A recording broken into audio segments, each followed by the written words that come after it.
তোমাদের জন্য বিটের একটা অপূর্ব সুস্বাদু রেসিপি নিয়ে চলে এলাম। তোমরা জানো বিটের অনেক পুষ্টিগুণ। বাড়ির সবাই কিন্তু সবসময় বিট খেতে পছন্দ করে না, তবে একবার এইভাবে বিট খেলে গ্যারান্টি দিয়ে বলছি বারবার খেতে চাইবে। তাহলে চলো শুরু করে দিই রেসিপিটা। নমস্কার বন্ধুরা, হরে করে কম্বাতে তোমাদের স্বাগত। এখানে বড় সাইজের দুটো বিট নেওয়া হয়েছে। গোটা একটা রসুনকে ছুলে নেওয়া হচ্ছে। বিট কিন্তু কাঁচা এবং রান্না করে উভয়ভাবেই খাওয়া যায়। বিটের খোসাগুলোকে একটু মোটা করে কেটে ফেলে দেওয়া হচ্ছে। বিটরুট বা বিট স্বাস্থ্যের জন্য অত্যন্ত উপকারী একটি মূল জাতীয় সবজি, যা আয়রন, ফাইবার এবং অ্যান্টিঅক্সিডেন্টে ভরপুর। এবার বিটগুলোকে গ্রেটারে ঘষে নেওয়া হচ্ছে। গ্রেটারের যে বড় ছিদ্রগুলো আছে সেই জায়গাটা দিয়ে ঘষা হচ্ছে। খুব কম উপকরণে আর কম সময়ে একটা দুর্দান্ত উপাদেয় খাবার এই বিট বাটা। এইদিকে বিটটা ঘষা হচ্ছে। চলো যাই আমরা পরের ধাপে। কড়াইটা গরম হলে ওর মধ্যে 4 চামচ সর্ষের তেল দিয়ে দিল। তেলটা গরম হয়ে যাওয়ার পর ফোড়নের জন্য দিল ওর মধ্যে একটা শুকনো লঙ্কা, দিল 1/2 চামচ কালো জিরে,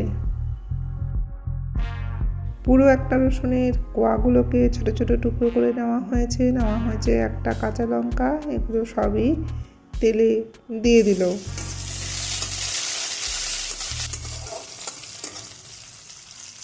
ঝালটা কম হয়ে যাবে বুঝে আরেকটা কুচানো কাঁচা লঙ্কা আমি দিয়ে দিলাম একটা বড় সাইজের কুচনো পেঁয়াজ।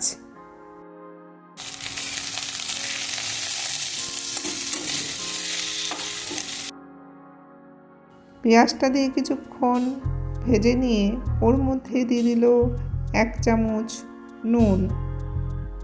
আমার এই বিট বাটাটা কিন্তু তোমরা ঘষেই করবে, পেস্ট করে নয়। একটু দানা দানা ভাব থাকলে খেতে ভালো লাগে। নুনটা দিয়ে কয়েক সেকেন্ড ভাজার পর মা আরও 3 চামচ সর্ষের তেল দিয়ে দিল।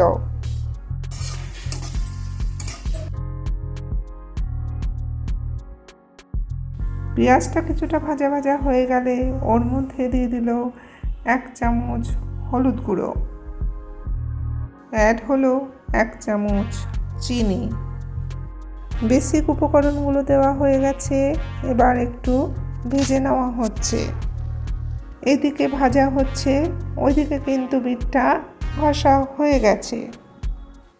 এবার বিটটাকে কড়াইতে দিয়ে দিচ্ছে। এবার মশলাগুলোর সাথে বিটটাকে ভালো করে মিশিয়ে নিতে হবে। এত অবধি যারা দেখে নিয়েছো, ভুলে যাওয়ার আগে একটা লাইক করে দিও। বিটের এই রেসিপিটা আমার পাতে থাকলে আমাকে অন্য পদ না দিলেও চলবে। এই অনুভূতিটা তোমাদের ক্ষেত্রেও হবে, শুধু একবার বানাতে হবে। বিটটা কিন্তু অনেকটাই হয়ে গেছে, আর একটু তাড়াতাড়ি হওয়ার জন্য ওকে ঢেকে দিল। চলো ঢাকনাটা তুলে দেখে নিই কতটা হয়েছে। ঢাকা দিয়ে গ্যাসটা কিন্তু সিমে রাখা হয়েছিল। আমরা কিন্তু 6 মিনিট পর ফেরত এসছি। জলটা শুকিয়ে গিয়ে জিনিসটা বেশ আটো আটো হয়েছে। তোমরা নামানোর সময় দেখবে জল জলে ব্যাপারটা না থাকে, একদম শুকিয়ে ফেলো না। একটু রস রস ভাব থাকলে খেতে ভালো লাগে। তোমরা এইভাবে বিট বাটাটা খেয়েছো কি না কমেন্টে জানিও। তবে এইভাবে বিট বাটাটা শুধু ভাত কেন, রুটি দিয়েও দারুণ লাগে। আমাদের রান্না কিন্তু হয়ে গেছে। গ্যাসটাকে অফ করে স্ট্যান্ডিং টাইম দেওয়ার জন্য ওকে ঢেকে দিল। এবার বেড়ে নিতে হবে। ওদিকে কিন্তু গরম ভাতও রেডি। গরম ভাতের সঙ্গে এই বাটাটা থাকলে আর তো কিছু লাগে না। ঢাকনাটা সরিয়ে মা একটু নেড়ে চেড়ে নিল। এবার বেড়ে নিচ্ছে।